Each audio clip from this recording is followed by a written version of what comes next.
It is exactly 4 p.m. on this 24th day of April 2024.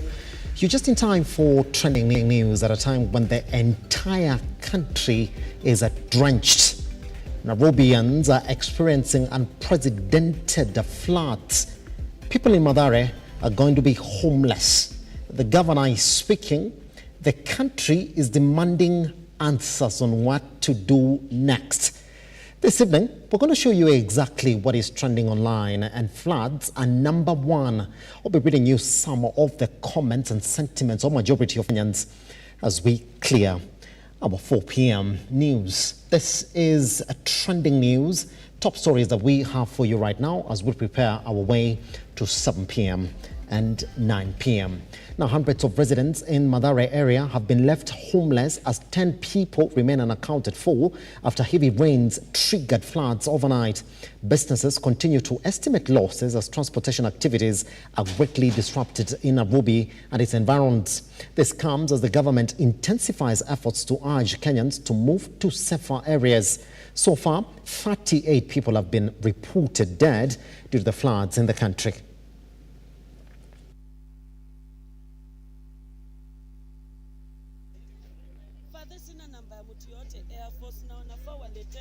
Oh no. Oh my Lord.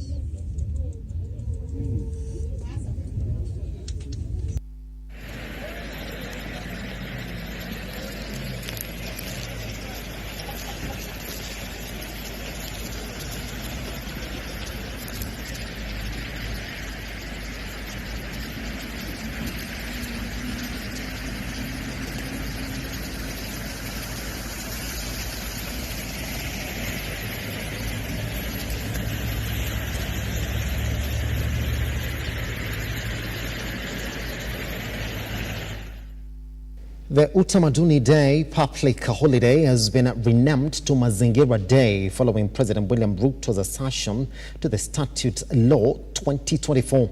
The bill, sponsored by National Assembly Majority Leader Kimani Ichung'wah, seeks to amend various provisions of 16 Acts of Parliament, including the Public Holidays Act.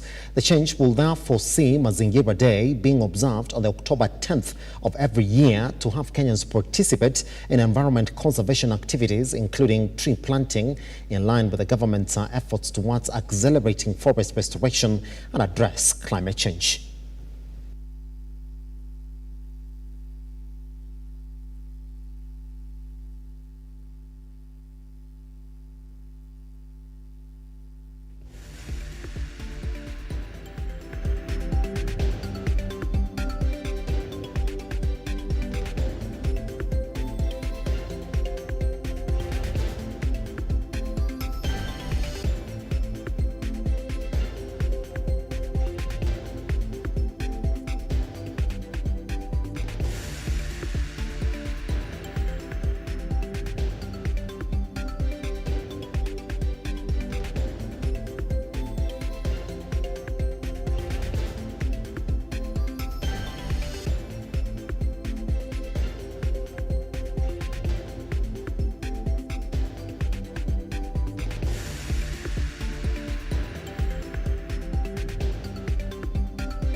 The Departmental Committee on Agriculture and Livestock of the National Assembly has begun inspecting visits to National Cereals and Produce Board depots in 16 counties as part of an investigation into the fertilizer subsidy program.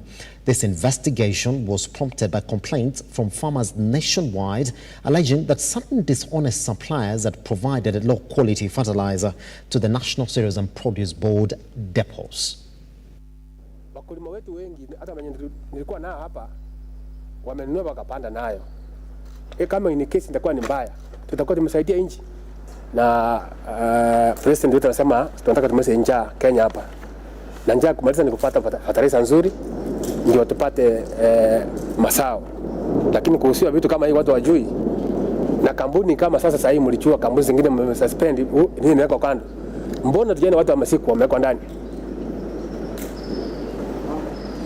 Kwa nini watu wajawekwa ndani? Mnafanya uchunguzi gani na kila kitu kwa kando kwa store? Uchunguzi tena ni gani?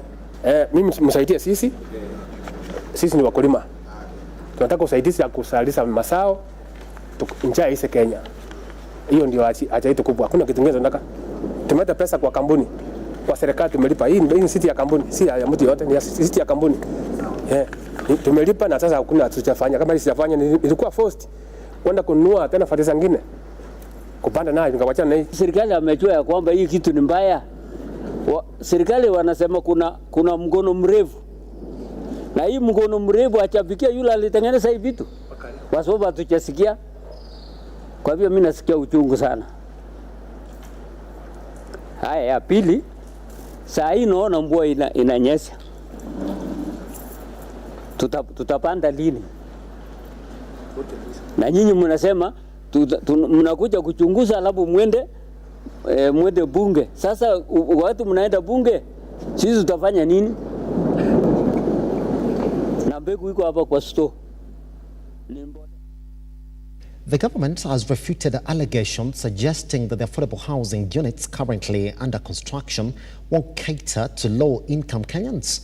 According to James Maina, the Director General of the Housing Construction Program, the project is intended to benefit middle-income Kenyans, including motorcycle, taxi operators and vegetable vendors, who constitute 75% of the population. Moreover, Maina has dismissed claims that the houses are costly, contradicting public perception. One of the questions that have been asked is on PWDs. Yes, we have some regulations. We have the development guidelines that guides or that were signed and approved by the cabinet in 2018, and these guides in the construction of the affordable housing units. Under the guidelines, houses are supposed to be accessed by all groups, including PWDs. In terms of provision for rifts, the standards are very clear. Any houses that is developed above four levels must have rifts. And in this case, any PWD person can access any unit, may it be 9 floors, 10 floors, or 15 floors. These provisions are very clear, and the houses can be accessed by all members from diverse groups.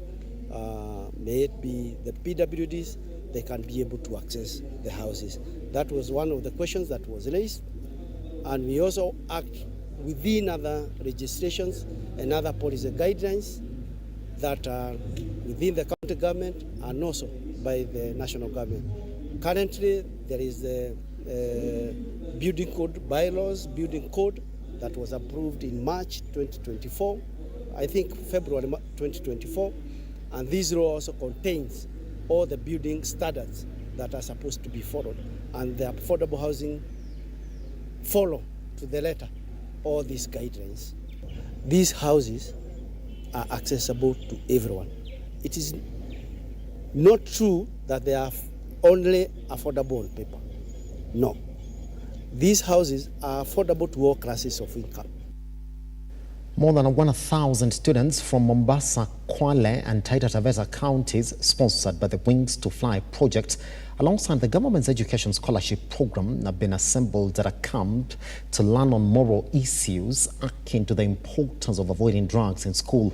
Equity Bank Director Eric Naivasha stressed the significance of offering social education to all students in light of the contemporary life challenges. So this is an education and a leadership program where we are creating future leaders. Social violence is one of the things that we're really fighting in schools, the issue of drugs, the issue of early marriages in some of the counties. Those are some of the issues and the topics that are being discussed in these congresses, so that then we keep our youth to be able to avoid these vices, to be able to remain focused in their education, remain grounded, and to postpone quick wins and gratification, so that we avoid issues of dropouts in early marriages and other vices. So we are speakers, and as we speak now, there are religious leaders who are speaking to the scholars on the issue of vices And not just drugs, even social media, influence, peer pressure, and all these things, that relationships and all that can distract our scholars and other students in our schools from performing well and realizing their dreams and aspirations. A child who is empowered will be able to withstand the storms of life, and this child will be able to make informed choices, and more so we are teaching, there's a lot of information on leadership, so that we will have children who know what they are doing. They are leaders of tomorrow, and this is the best time you can be able to empower these children. By 3 how many hours? Than I do right now. It is to thank God for the Of course, there are sports. Lucky Boys High School. All of you may have heard about their destiny. A total of 245 million shillings has been disbursed to 60,000 students, with 167 million shillings allocated to secondary schools and TVET institutions. Kisii Governor Simba Arati, while issuing the funds at Gusii Stadium, expressed regret over the delay, accusing certain members of the county assembly who petitioned the control of the budget, Magrinya Kango, to retract the supplementary budget, calling it selfish and harmful to vulnerable learners. Previously been done away with. I regret that this disbursement is coming in a date.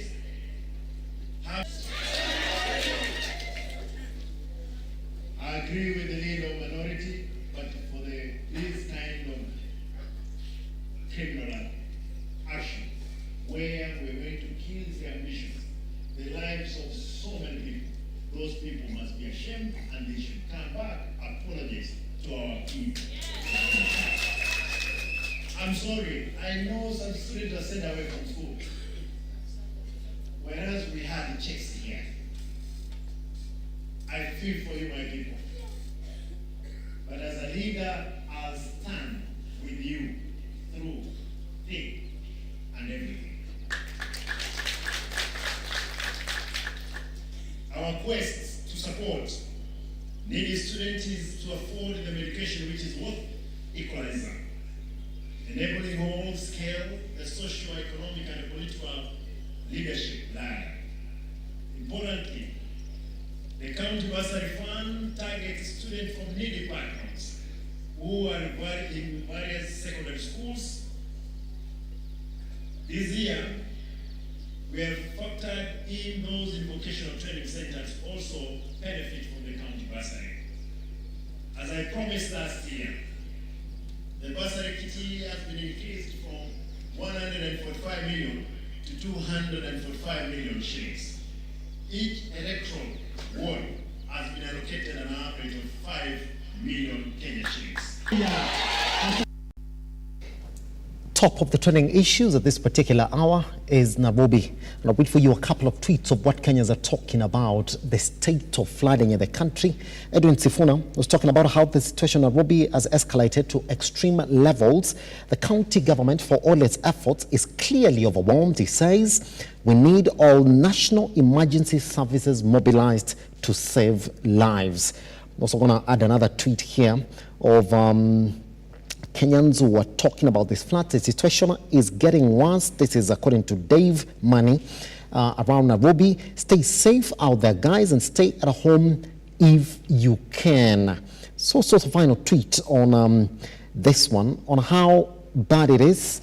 Nairobi Governor Johnson Sakaja has halted all the pending buildings approvals and excavation on construction sites owing to the bad state of flooding in the country. The pictures keep on streaming into our newsroom at this hour.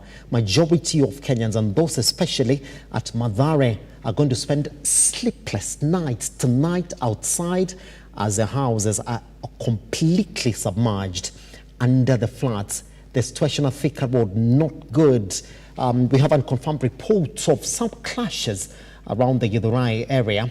But as it stands, the pictures also show of vehicles being swept away by floods at the Kasarani area around Maji Mazuri. So that's the state. Indeed, maybe national response is needed at this particular point.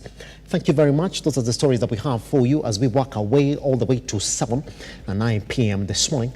I'll see you at 9 p.m. My name is Simba Elijah Charles. Can I get Lookuptv across all your social media platforms? Majority of these stories are there. Also on our website, www.lookuptv.co.ke.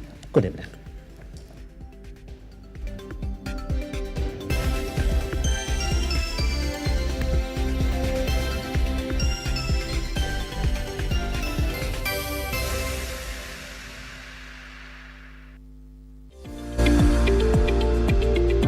We value your feedback and welcome your complaints about our programming and operations. Feel